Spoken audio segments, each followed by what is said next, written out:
Good afternoon, my friends. Today is April 28th.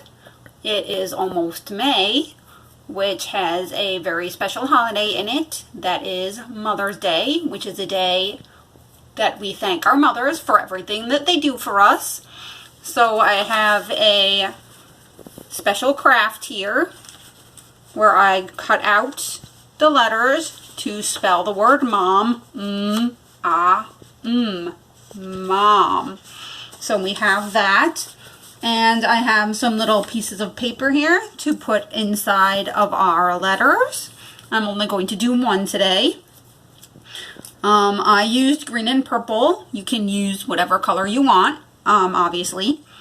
So let's put our pieces of paper in, and I'm going to count and see how many I can fit in there.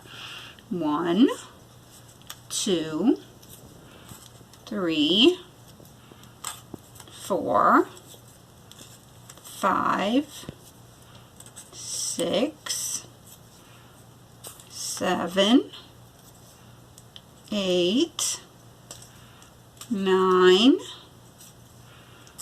10, 11,